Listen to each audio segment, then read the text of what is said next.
we are on the homelands of the Anishinaabe, Oji-Cree, Dene, Cree, Dakota, and birthplace of the Métis Nation.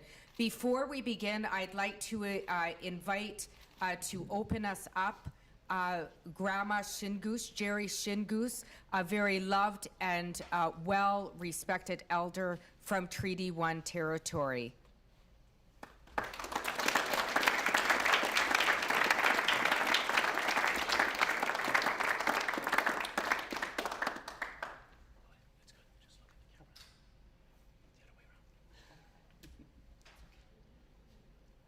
Good morning. Welcome to Treaty 1 territory. My English name is Geraldine Shingoose. My spirit names are Sky Woman and Northern Lights Woman. I come from the Bear Clan, and my warrior spirit is Grandmother Turtle. In preparation for today, I received a call last night, which I usually do, to come and offer blessings and prayers. Leah called me, and I prepare, and usually when I prepare, I ask, messages come to me from our ancestors, our grandmothers, and our grandfathers. And I came here this morning with an empty feeling. And what I got from that was a teaching that our Indigenous people carry that spirit for the land and the waters for Canada. But also we carry those teachings of those human rights and our dignity for Indigenous rights, for our lands and our resources. So that's what came to me. So I'm very honored to be here this morning. I've been here before in this place.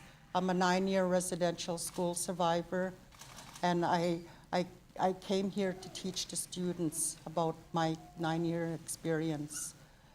Last night, I attended a vigil for Norma Andrews, a woman, an Indigenous woman that was murdered.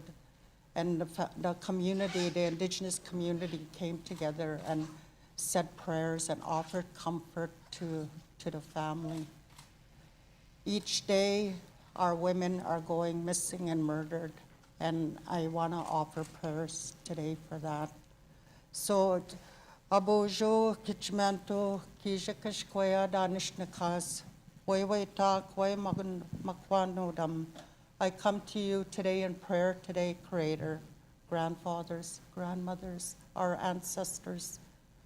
I ask that you will walk with the family of the Norma Andrews' family, but I also ask that you bless this event too as well. And I pray that the people hear our voices of Winnipeg and of Manitoba, because Manitoba is the center of Canada, and that we are very vigilant in our human rights, in our lands and our resources, and we are for the people, and I offer prayers for them. I offer prayers for the families of the murdered and missing Indigenous women. I carry those prayers all the time for them in my prayers. I pray for the land and the waters. Our climate is in crisis, Creator. It's critical. And Nukuma's Mother Earth is hurting, and I pray for her, and all I could say is thank you to her, Chimi Gwech to her, because she's very loving and she gives us so much. So I just want to say Chimi Gwech to her. I say Chimi Gwech to the leadership, our leaders who are in this room. Your intentions are good. I feel your spirit. You carry that leadership for the people and for Canada, and I want each one of you to bring that voice in Parliament for all people, because in essence, Creator, we are all one. We are not separate. We are not diverse. We are all one nation. Egoze, and I say Chimigwech. Thank you, Creator, grandfathers, grandmothers, and all my relations.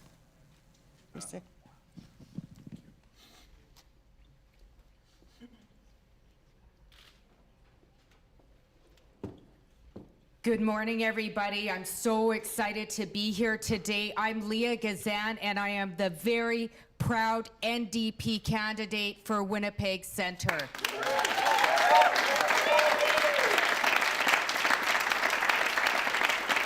I feel privileged.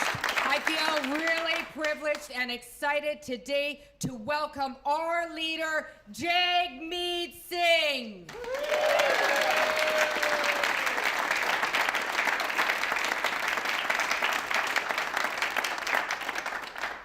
So with that, I'd like to invite Jagmeet up to speak. I'm looking forward to the announcement, as I'm sure Canadians from coast to coast to coast are waiting to hear. With that, please welcome Jagmeet Singh.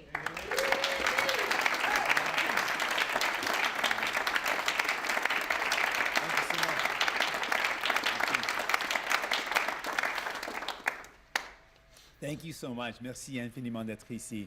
It's a great honor to have such an incredible team behind me.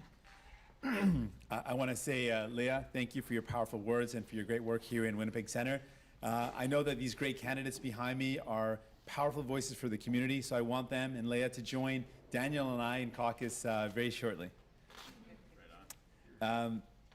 I also want to take a moment to acknowledge that we've got some incredible provincial leaders here, starting with the leader of the Manitoba New Democratic Party, Wab Kinew. Thank you so much for being here.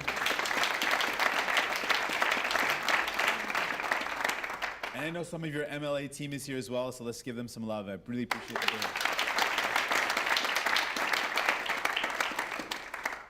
I want to talk today about the climate crisis. Yesterday, we heard from Greta Thunberg, a young woman who spoke to the world, who spoke to leaders around the world and said very powerfully, how dare you? How dare you take no action in the face of climate crisis? How dare you ignore the millions of young people around the world who are going to the streets and demanding, begging leaders listen to them because they are worried about their future. And they're seeing the impacts of climate crisis right now. Here in Canada, young people are taking to the streets because they see the impacts of extreme weather, flooding, forest fires. We see it here in Manitoba. This is a crisis of epic proportion, and in the face of this crisis, we see Mr. Trudeau, who continues to just say pretty words, empty promises, but no action. Donc, quand on parle de cette crise climatique, on a un gouvernement libéral, un premier ministre, M. Trudeau, qui donne des belles paroles, mais sans action concrète. C'est une trahison pour la future génération, et c'est pas acceptable. I want to say to the young people, we hear you, we see you. We know that you're worried about the future, and I want you to know that things can be better.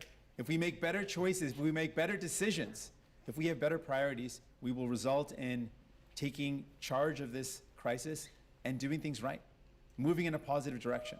I want to thank the elder for touching on the impact to Indigenous communities and the wisdom of Indigenous communities. That cannot be forgotten and ignored in this crisis. So what's at stake is we've got an election where Mr. Trudeau is going to continue to give nice words and pretty promises, but we know that they're empty. We know that they're not backed with action. And Mr. Scheer is not going to be any better. He barely believes that there is a climate crisis. So what we need to do now is come together and commit to real action and real change. Future generations of kids are depending on us. They are begging for action, and we are going to deliver that. We have the courage to do so. While Mr. Trudeau is too busy meeting with the powerful lobbyists from the energy sector and caving into their demands, his government met with the fossil fuel industry lobbyists over 1,500 times in the past 4 years. 1,500 meetings. And that meant he broke a powerful commitment to end fossil fuel subsidies. But it comes as no surprise, because the problem in Ottawa is this. The governments in Ottawa, whether they're Liberal or Conservative, are working to make life easier for the powerful, They're meeting with the powerful corporations, they're meeting with the fossil fuel sectors and caving to their demands. And it's making life harder for everyone else. It's making life harder for young people who don't see a bright future right now. But we can change that together. So today I want to announce what our commitments are. First off, while Mr. Trudeau caved to the fossil fuel industry, we are committing to ending fossil fuel subsidies once and for all.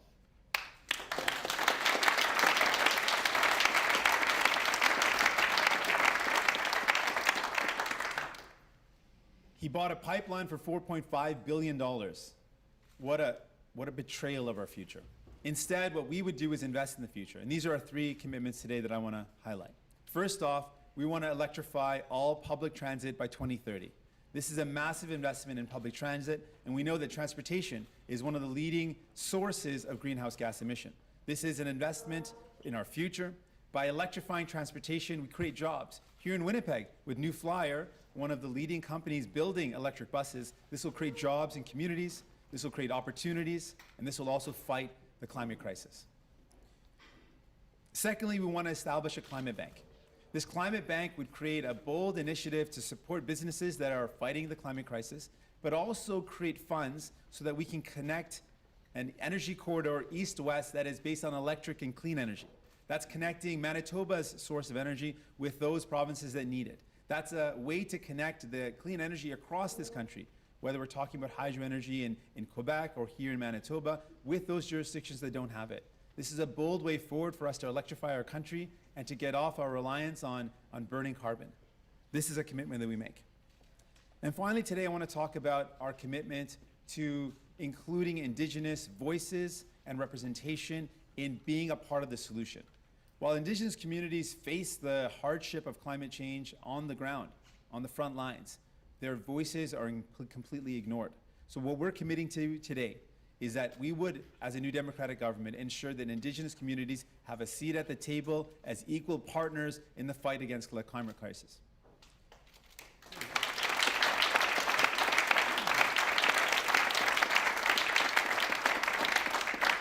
We also want to make sure that Indigenous communities have an equal voice and equal decision-making in ensuring that there's job creation and training opportunities. We also know that when we talk about Indigenous communities, that they're faced with horrible conditions when it comes to basic human rights. And that's why, as a part of our moral and legal obligation, we are committing to addressing the crises, which include water, making sure every community has access to clean drinking water, education, Indigenous child welfare, housing. These are commitments that we would make to deal with the crises as equal partners, working with Indigenous communities to solve these crises. Donc, on a un avenir qui peut être brillant si on prend des décisions et prend des priorités pour aider du monde. Donc, ce qu'on propose aujourd'hui, premièrement, on a un engagement d'électrifier les transports en commun d'ici 2030. On a un engagement d'établir une banque climatique, une banque qui peut aider à créer une connexion entre les provinces avec l'énergie propre du Manitoba, les autres provinces avec les autres provinces qui n'en ont pas. Et finalement, on va s'assurer que les peuples autochtones sont des partenaires à part entière et égaux dans les stratégies de création, dans l'emploi, d'entraînement, mais aussi des partenaires dans les prises de décision pour la lutte contre la crise climatique. Ensemble, on peut agir, on a le courage de le faire. My friends, we have the courage to take on those powerful at the top, because we're not in it for them. I don't work for the people at the top. I work for you. I work for Canadians. I work for the young people who are worried about their future. And I want to tell them this. Together, we can build a brighter future. Together, we're going to do it. We're in it for you, and we're fighting for you. Merci.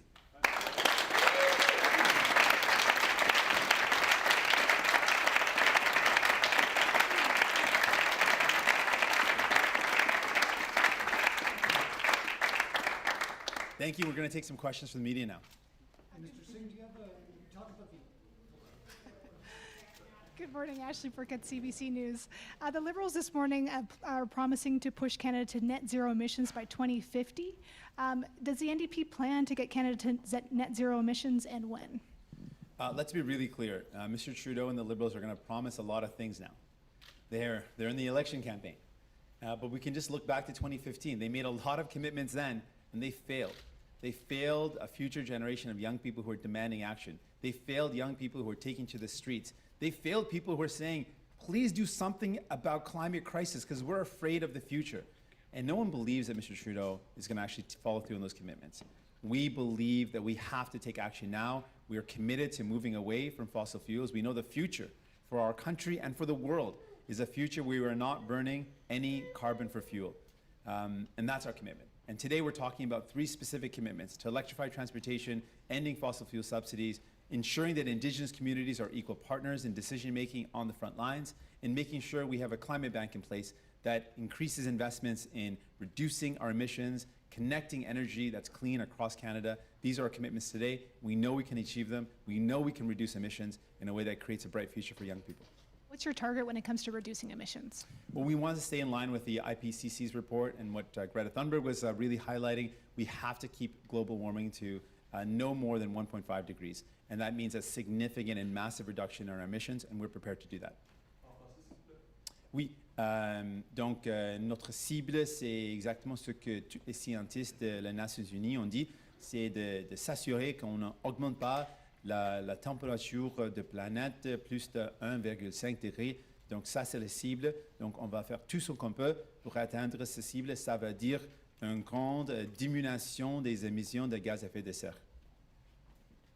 Hi, Mr. Singh. It's Annie Bergeron-Oliver with CTV Hi. National News. You talk about making sure that Indigenous communities are an equal partner. I'm wondering exactly how you intend on doing that as an NDP government. So what we've seen so far is that people who are on the front lines of this crisis are Indigenous communities. Their way of life has been impacted directly through the loss of, in different communities, if we talk about coastal communities, the loss of salmon as a way of life because of climate crisis and because of impacts on the environment of those marine species. We know that a way of life is being impacted in northern communities with the loss of the caribou herds. We know there's a direct impact on Indigenous communities, but they're not involved in decision making. So what we're saying is, at the federal level, we would ensure there's a seat at the table, that Indigenous voices, Métis, Inuit, First Nations, all have a seat at the table to be involved in decision making that impacts their communities directly. We want to ensure that Indigenous voices are part of the solution. On a slightly different subject, you mentioned you want all transit to be electrified by 2030. How realistic do you think this is, and how do you think you can get provinces on side? You said you're not going to impose projects on them. How are you going to get the provinces on side with this major shift to try to end fossil fuels? With the investments we make. We've got a powerful tool, which is the investments we make at the federal level, and we want to invest aggressively and boldly in public transit. We know that that is the way of the future to reduce emissions. And what we want to do is we want to focus in on ensuring that investments are made in zero emissions public transit. And we can do that. We've got amazing technology that exists here in Canada, here in Winnipeg. We've got technology across the world that we can rely on. We can make those investments, and we will back that up with massive investments in public infrastructure to ensure that we're moving towards a future where we're not using carbon as a fuel to get around. Jérôme Labbé, Radio-Canada. Vous avez commenté le plan libéral, zéro émission, seulement en anglais. Est-ce que je pourrais l'avoir aussi en français, s'il vous plaît? Oui, tout à fait. Donc, avec le gouvernement libéraux, ils vont dire beaucoup de choses maintenant. Ils vont encore donner des belles paroles parce que c'est le temps d'élection. Et ce qu'on a vu en 2015, c'est exactement ça. Ils donnaient beaucoup de belles paroles, mais après 4 ans, on ne voit pas les actions. Et en fait, ils ont brisé beaucoup de promesses. En matière d'environnement, c'était où ils ont vraiment fait des grandes trahisons pour la future génération. Ils ont, au lieu de prendre des actions concrètes pour défendre l'environnement, ils ont acheté un oléoduc. Comment on peut croire maintenant qu'un gouvernement qui a acheté un oléoduc va maintenant dire qu'on va avoir des cibles progressistes? C'est pas acceptable, c'est pas possible. Ce qu'on dit, c'est qu'on a le courage de faire face aux grandes pollueurs, on a le courage de faire face aux grandes entreprises. On est là pour les gens, on travaille pour les gens. Vous êtes venu aujourd'hui nous parler d'environnement et d'emploi. Bien, il y a un projet au Québec, un projet de gazoduc dont vous avez probablement entendu parler, le projet GNL Québec. Un projet polluant donc, mais pour lequel on promet la création de plusieurs emplois dans une région qui en a bien besoin, le Saguenay. Quelle est la position du NPD par rapport à GNL Québec d'abord et au gazoduc en général? Donc, notre position, c'est pour l'avenir, c'est clair. Toute la science, toute la preuve est là. Il faut aller de l'avant pour un avenir où on n'utilise pas l'énergie fossile. Et il faut arrêter tout ça. Ça, c'est l'avenir. On sait qu'il faut arriver là. Ce qu'on peut faire, ce que je veux faire, c'est de tout de suite annuler les subventions pétrolières. Ça, c'est des milliards de dollars fédéraux qui vont dans des projets qui continuent la pollution. Donc, ce qu'on veut faire, c'est d'annuler ça et d'aller de l'avant avec des projets pour réduire les émissions de gaz à effet de serre, avec des investissements dans le transport, investissements dans l'énergie propre. Aujourd'hui, on a parlé de la banque climatique, une banque pour créer une connexion entre les juridictions où ils ont des énergies propres avec les autres provinces où on n'en a pas. Donc ça, c'est ce qu'on veut faire. Sur le gaz en particulier, le gaz. Donc oui, ma position, c'est clair avec toutes sortes de carbone. Le futur de notre pays, ce n'est pas un futur où on utilise l'énergie fossile. Le futur, c'est un futur où on a des zéro émissions. Steve Lambert from the Canadian Press. Mr. Singh, previous governments have talked about an east-west power grid. Do you have a price tag for this project? Because as anyone who's driven across northern Ontario would know, it's a vast territory with sparse population, and it's been deemed before a very expensive project. We can't afford not to act. And there's a price on not acting as well. And that price is future generations who are going to feel the brunt of a climate crisis, which is going to threaten everything. And so we need to act now. And that's why we are boldly committing to real action on ensuring that there's an east-west corridor to connect the clean energy that we do have in abundance with those jurisdictions and those communities that don't have it. We have solutions. We have to have the courage to take the action, and I'm prepared to do that. But what's the price tag and what's the time frame? So we want to work right away. We've got a climate bank. We're putting forward $15 billion in our climate action plan. We know that we need to put even more forward. It's a bold, ambitious plan, but we know we need to do everything possible to fight this climate crisis. So with the climate bank, we're going to make sure it's publicly funded. We'll put enough funds in it to be able to cover our initiatives and our investments. This is something that's important. We'll make priorities. To give you an example of what we won't do and what we will do. Last year alone, Mr. Trudeau's government spent $14 billion on corporate tax giveaways in the fall economic statement. That's $14 billion he gave away. He spent $4.5 billion on a pipeline. He said to corporations that he would forgive their loans. In 1 year alone, $6 billion. That's almost $25 billion that Mr. Trudeau has spent on the wealthiest corporations. I wouldn't do that. Instead, I would invest in fighting the climate crisis. I would invest in people. That's the difference. Mr. Singh, if there's some... We have, you join the mic, I guess. I'm Yeah. gonna Okay. not He's gonna- preamble into... He's going to go ahead right here, and then we'll come to you right after. Yeah. Mr. Singh, Bryce Hoy with CBC Manitoba. This week you promised to give provincial governments veto power over major pipeline projects, correct? No, No? that's not correct. Am I getting something wrong here? Yes. Okay, well, then he can have the... No, I can clarify that. That's Okay, a good. well, Yeah. So it's been clarify. reported that way, but it's not what I said ever. I never said that, and I want to make it very clear. I believe that the federal government has significant powers, significant constitutional powers, but I don't think it's effective to impose pipelines on communities. It's not the way to go ahead. And so what I said very clearly is I would not impose pipelines. What I believe in is working with provinces, working with Indigenous communities, and making sure we move forward in collaboration. We can't continue down the same path. It just doesn't work. What happens is with any project that's imposed, particularly when pipelines are imposed, they get challenged in court. Particularly when they override Indigenous community rights, they get challenged in court. It is the wrong way to do things. So I believe the way to move forward with our federalist system is to ensure that we work together with people. We have collaboration, we have respect and partnership. That's the only way to move forward. Just a quick follow-up on that note then. Say there was a major pipeline project and there was a difference in opinion between the provincial government and affected First Nations. How would your government approach a conflict like that? So to be really clear, we know we've got significant powers at the federal level, but I do not believe in imposing pipelines. I just don't believe in that. I don't think that's the right way to go forward. What I do believe in doing is making sure that we've got 3 criteria that are very important to me when it comes to any project. Does the project fit within our plan to reduce emissions? We've got young people that are depending on us. We've got future generations that are depending on us. We owe it to them. Does it fit within our environmental plans, our environmental regulations, protections, and does it fit within our plans to reduce emissions? Secondly, does it respect, and then most importantly, does it respect Indigenous communities' rights? If it doesn't respect Indigenous communities' rights, then it cannot go ahead. And thirdly, does it actually create jobs for Canadians? If it does these 3 things, it's a project we can look at. If it doesn't, it cannot go ahead. Mr. Singh, Yes. Dan Lett, Winnipeg Free Press. I'm wondering, following the extraordinary events that we witnessed last week on the campaign trail, all eyes right now are obviously on national opinion polling, trying to find out what the impact of those things are. So far, and it may still be early days, we don't see a lot of movement for the NDP out of what happened last week. And I'm just wondering if you can say, are your expectations that you will see an uptick in support based on what happened last week? My expectations are that Canadians will look at the Liberals who have failed them and look at Conservatives who are going to cut their services and look to New Democrats as their champion, and we're going to form a new Democratic government in Canada. This is a follow-up. What sort of possible theory could you offer about the fact that you seem to be mired in the low to mid-teens in support nationally? And I know that Election Day is the only poll that counts, but what sort of explanation do you have for the fact that you have not seen traction really at all, even post-SNC-Lavalin? The NDP has not been able to gain in support at the expense of the Liberals, and I'm just wondering why you think that is. It's not at all what I'm seeing. I'm seeing the exact opposite. I'm seeing massive numbers of people coming out to our events, people who are excited about what we have to offer. We've got a host of incredible candidates that are running for us.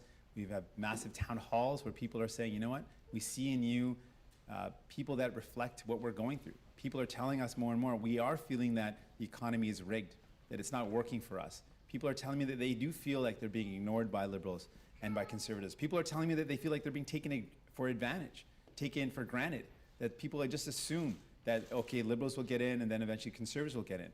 People are saying that they've had enough with that. I'm hearing people on the streets in communities that I go to telling me that they want a different way forward. They want governments that work for them. They don't want Liberals and Conservatives that continue to work for those at the very top. They want a government that actually is going to put their needs first. And I'm excited about that. I'm excited because this is a way to move forward that's actually going to take care of the people that need help most, not the billionaires and millionaires who don't need help. I want to make sure we put in place action and concrete policies that benefit people. Mark Neufeld, City News. I'm wondering, Mr. Singh, if the NDP are elected, how quickly will that climate bank be made available? Great question. We're going to put that climate bank in place as quick as we can. It's something that's a priority for us. We've learned this concept from many other jurisdictions where it's worked effectively to encourage entrepreneurship in the environmental space where people are fighting climate crisis and fighting to reduce climate or reduce emissions. It's worked in other jurisdictions, so we want to put this together right away. It's a priority for us. How big or small would a business or individual need to be to access those funds? These are some of the implementation questions that we will work on when we're rolling out the program. But what we can say is that this will be a fund that will be available, publicly delivered. It's not going to be like the infrastructure bank, as the Liberals, I got them mixed up with the Conservatives for a second, wanted to put forward, which would privatize future infrastructure. Our plan is to say we want publicly funding to support initiatives to reduce emissions. And we'll get that going right away and make sure that it's available to as many people as possible. And we'll roll out the details when we're in the phase of actually rolling it out. These are our commitments. These are our values. Jeff Keel, CTV Winnipeg. If you could elaborate more on your electrifying transit plan, how much would it cost between now and 2030 to do this, and how do you envision the funding rolling out? Would it be, a three-way deal with the province and cities, or would it be money directly for cities? Like how would that work, or would it be, private, like the new Flyers of the world accessing this climate bank? Can you maybe elaborate on that? Sure. We know that we've got to do kind of all three of what you suggested. There's got to be initiatives where and we've talked about this, we've got commitments to work more directly with cities. Municipalities are asked more and more to deliver more services with less funds, and it's very difficult. So we want to have a more direct relationship with municipalities. So that's one of our commitments, to work directly with them, particularly when it comes to transit funding. So that's something where we're prepared to do, particularly given situations like here in Manitoba, where you've got a Conservative government that wants to cut services and cut things like public transit and healthcare and education. More than ever, cities need a partner federally who's willing to invest in cities and invest in the things that people need. So that's one. And then we need to work, of course, with provinces. We are going to work with provinces to make sure that the funds are available. But it's going to be a massive investment in public infrastructure, creating jobs. We think it's a job creator. It's also going to reduce emissions. It's also going to improve quality of life. It's something we're committed to doing. And of this you say there's going to be an initial 15 billion in this. So what numbers have you worked out? Do you think this would cost the federal government, or maybe all three levels of government, to electrify transit across this country? I got to start by saying this. It's not. It's something very important. I think we cannot afford not to do it. Like, we have to do it. It's such an important thing. We'll make the commitments to make sure it's achievable. We're starting with a $15 billion investment. That's a bold step forward. But we'll do whatever it takes because it's important. It's going to create jobs, and it's also going to help us fight climate crisis. And we can't afford not to act. It's so important that I will be putting all my efforts towards making sure we do this. The way that Liberals and Conservatives put all their effort towards giving billions to billionaires, we're going to put all our efforts towards actually helping people out and helping fight the climate crisis. Yeah. Ashley Burkett, CBC. Sorry, Hi, Ashley. you haven't said a number yet. Can you give us a specific number that you are budgeting to electrify transit? Out of that $15 billion, roughly how much do you expect to spend? We're going to roll out more details of our plan as the campaign continues, but I can tell you that this is a priority. This is something we're committed to doing, and we're going to make sure we put the funds in place to achieve this reality. And just a follow-up, when it comes to the plan for provinces with respect to pipelines and big infrastructure projects, is the power you'd give to Quebec different than what you would give to other provinces? Quebec is different, and so we're giving a different consideration for Quebec, absolutely. And I'm proud of that. That's a part of our federalism, which recognizes the unique nature of Quebec. But what I'm saying for every province and every territory across this country is that a new democratic government would not impose pipelines. What we would do is, when we want to move forward with projects, is work in collaboration, work in support with local communities, and in particular, work in respect and collaboration and partnership with Indigenous communities. But if I can just highlight for a second, the past way of doing things has not worked. Projects have not been built under a system where ideas or projects are imposed on communities. It just does not work that way. So why would we continue down a path that doesn't work, where there's court challenges on decisions? It just doesn't work that way. We've got to find a better way forward, and that's what I'm saying. Today and earlier, I've spoken about a way forward which recognizes we still have the power to do so, but that using that power is not the way to get things built. Hi, Carol Sanders from the Free Press. I'm wondering, hi, the provincial NDP made a bit of a comeback during the last election. Do you Yes, they see did. that as having any kind of momentum for the federal candidates who are running in Manitoba? Yes. Okay.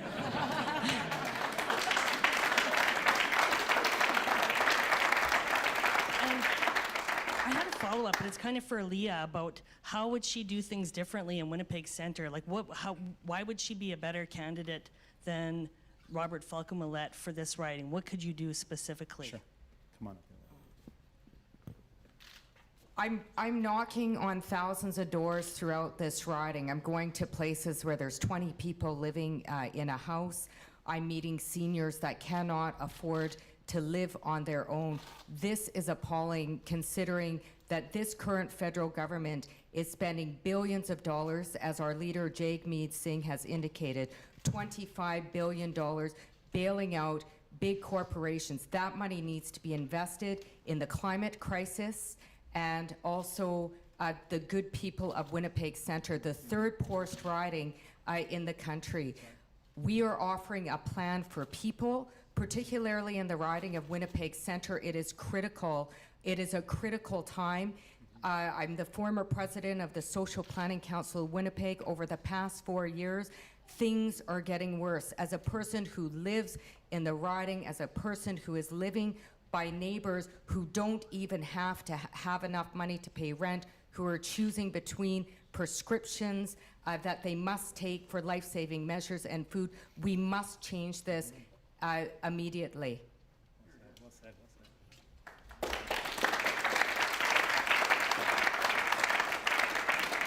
Yep. Yes, okay, thank you so much. Thank you for all the questions. Friends, can I just ask you to do something for me? It's a tough job to ask a lot of questions and to hold democracy to account. So if we can just give some love to the media that do great work for us.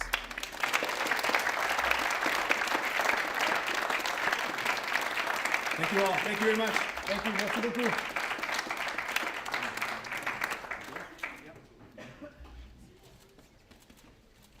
Thanks, that was pretty good.